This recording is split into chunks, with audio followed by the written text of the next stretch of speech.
That's what she said the first time we met. No smile, no handshake, just that sentence.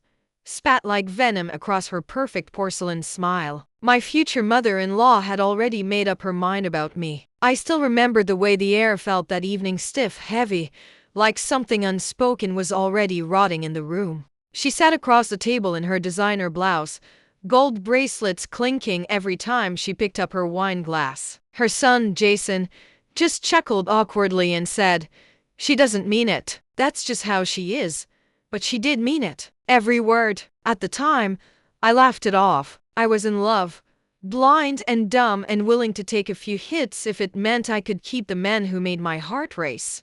Jason and I had met at work. Same company, different departments. He was charming, witty, kind in a quiet way. He noticed things about me like how I hated cold coffee or how I always wore my dad's old watch when I felt anxious. I fell hard and fast. Our relationship moved quickly. Within 6 months, we were living together. He said he wanted a future with me. I believed him, but his mother never did. She would make little comments during family dinners. "Are you still working that admin job?" Or, Jason could have married someone from his level, and Jason, well, he'd just shrug. "She's old school. Don't take it personally."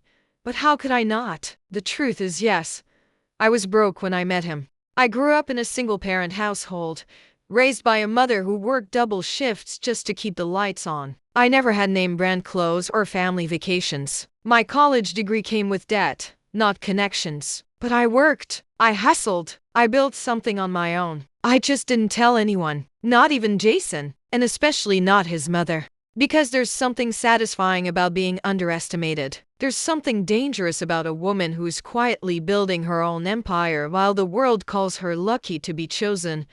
But I'm getting ahead of myself. Let me tell you how it really started to unravel. It was a Tuesday, plain, nothing special. Jason had left his phone on the kitchen counter while he took a shower. It buzzed once, then again, then again. Normally, I wouldn't check. I hate snooping, but something in my gut twisted. I picked it up. It was a text from his mother. "Have you told her yet about the prenup? She's not signing my son into poverty."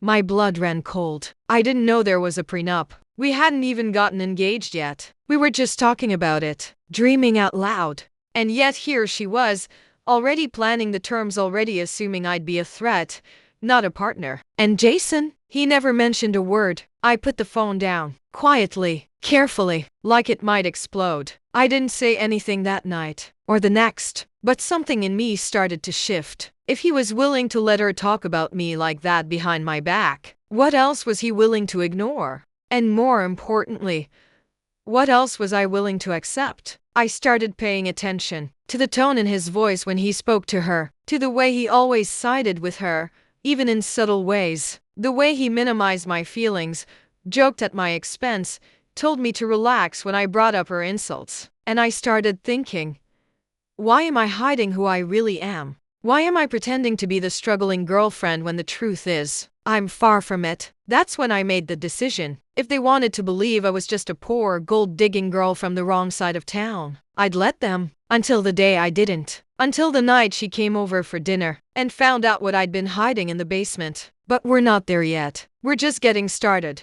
It's funny how people only see what they expect to see. To Jason's mother, I was the girl from the lower side of town who'd lucked out. I had no pedigree, no rich family, no shiny last name. So, of course, I must have been clinging to her son for dear life, desperate for his money, his name, his world. What she didn't know, I already had a world of my own. See, before I met Jason, I'd spent 3 years running an online business. Quietly, smartly. I never posted about it, never bragged. I reinvested everything, lived below my means, and built something solid. By the time I met Jason, I wasn't just making enough to get by. I was making more than him, but I never told him. Not because I was hiding something, but because I wanted someone to love me, not my bank account. I wanted to know, for once, that someone could fall for the woman who made $42,000 a year, not the woman who owned 3 rental properties and had a 6-figure portfolio by 28. So I kept it quiet, even when it hurt, even when I had to bite my tongue as his mother laughed at my car, made comments about my people, or looked around my home like it was a garage sale. Jason always told me, she'll come around. But she didn't, and eventually, I stopped waiting. It was around this time that something snapped in me. Not loudly, not violently, but in that quiet, irreversible way where you realize they don't respect you. They never will, so stop trying. I started making notes, gathering screenshots, texts, conversations, the prenup messages, the things Jason said when he thought I wasn't really listening. Not because I wanted to expose anyone. Not yet. But because I knew something was coming. A final straw. And it came faster than I expected. One evening, Jason came home later than usual. A little drunk. A little too confident. He tossed a paper on the counter. It was the prenup. No ring. No proposal. Just a contract. Like a job offer without the salary listed. I stared at it. Then at him. "You're giving me this now?" I asked, calm as I could. "It's standard," he shrugged. "My mom's lawyer drafted it. Nothing personal." And that was the moment I realized he wasn't just under her influence. He was her. Same entitlement. Same smugness. Same belief that I should be grateful to be considered. That night, after he fell asleep, I went down to the basement, unlocked the storage room, and stood there for a long time, staring at the truth he never bothered to know about me. Stacks of inventory, labeled shelves, shipping equipment, tax folders, a wall-sized whiteboard with monthly revenue goals. That old, dusty basement his mother mocked. It was my empire, the one I built before him, without him, in spite of everything. And that's when the plan started forming, not out of revenge, but out of something quieter. Clarity. They wanted to see a gold digger? Fine, let them look, because soon, they'd see what gold really looks like. Jason thought I was sulking. That's the word he used the next morning. "You're being dramatic," he said, sipping his coffee like he hadn't just dropped a legal contract on me instead of a proposal. I smiled, not because I was okay, but because I was done. He had no idea what was coming.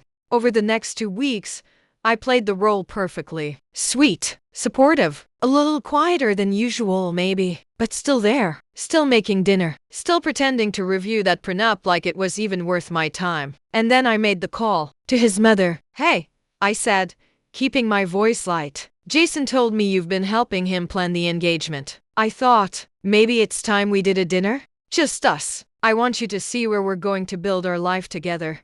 She hesitated, then, of course, said yes. I could almost hear the smirk on her face. She probably thought it was a white flag, a surrender. In reality, it was an invitation to the last dinner she'd ever underestimate me. I planned it carefully, not flashy but intentional. I cleaned the house top to bottom, set the table with real cloth napkins, not paper, lit candles, played soft jazz in the background, and just before she arrived, I opened the basement door, left it slightly ajar, so the cold air would drift upward, so the mystery would pull her curiosity like a magnet. She walked in, wearing heels too high for comfort and a perfume that filled the whole house in seconds. Jason greeted her with a hug. I offered her wine. She accepted but didn't say thank you. Typical. We sat. We ate. She talked about country clubs and mutual funds and how marriage is a business, not just love. Jason nodded. I nodded. Then she looked around the room,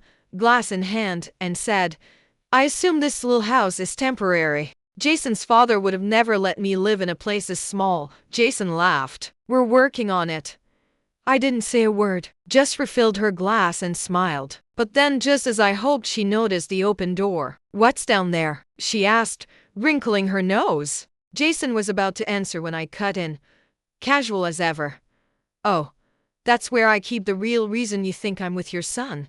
She blinked. "Excuse me." I stood up, walked to the door, flipped the switch, and the basement lit up like a showroom. She followed me down, heels clicking against the wooden stairs. Jason trailed behind, confused, maybe a little nervous. And there in that cold, unfinished space she saw it. The business, the shelves, the inventory labeled with barcode tags, the wall of shipping receipts organized by month, the income spreadsheets, the awards, even the quiet little plaque that said, "Top female-owned e-commerce brand, 2022. She looked around, silent. Then, finally, I said, "Everything down here, I built it, before I met Jason. Without your son." without your name. While you were busy assuming I was after his wallet, I was busy creating something that pays mine.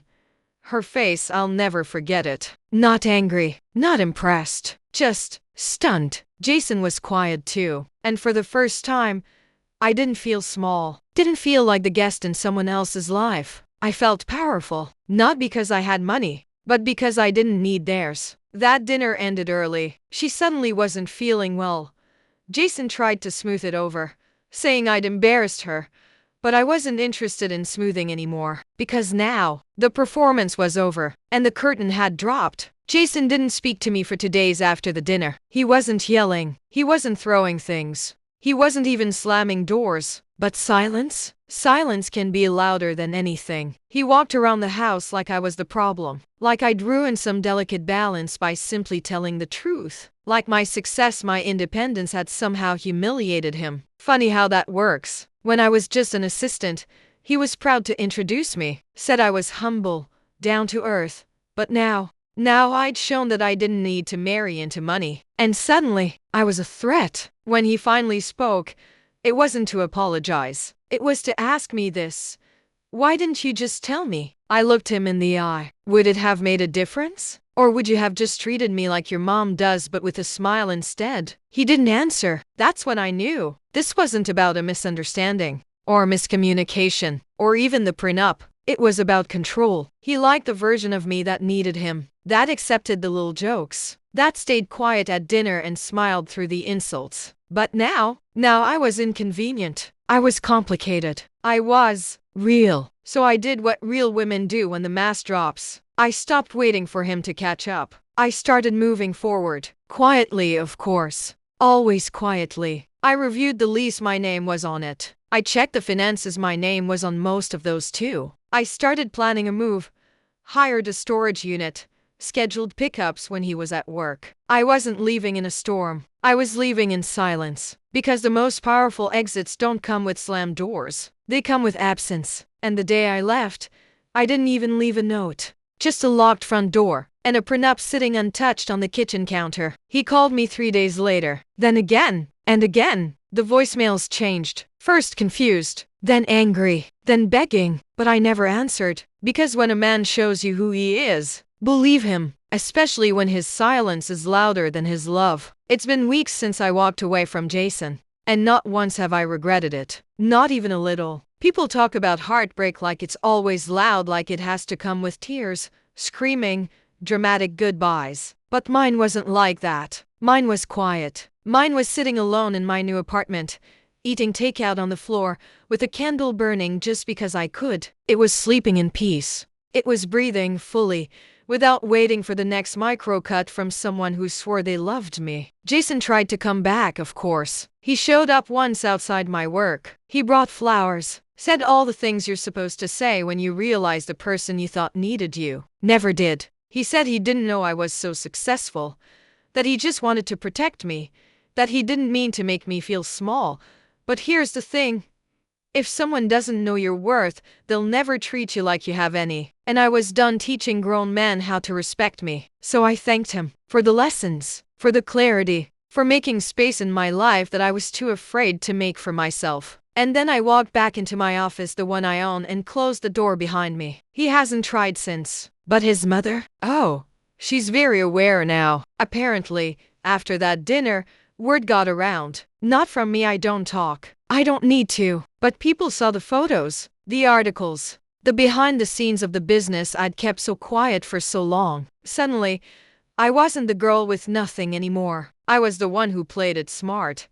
She really had that in her basement. She walked away without a word. Yeah, I did. Sometimes I think about the girl I used to be. The one who smiled through insults, who laughed off disrespect to keep the peace, who thought that love meant endurance, not equality. I don't miss her, but I honor her, because she got me here. She built the foundation. She held it together long enough for the stronger version of me to rise up, to take her place, to walk away when the time came, not because she stopped loving, but because she started respecting herself more. Today, I wake up in a space that's mine, fully mine. No one questions my worth here. No one measures my value by my last name, my bank account, or who I'm dating. And the business? It's thriving. Funny how it grew even faster once I stopped shrinking myself to fit inside someone else's comfort zone. As for Jason, I don't hate him. I don't wish him harm. But I hope, one day, he understands what he lost. Not because I want revenge, but because I want him to feel the silence I left behind. The kind that says,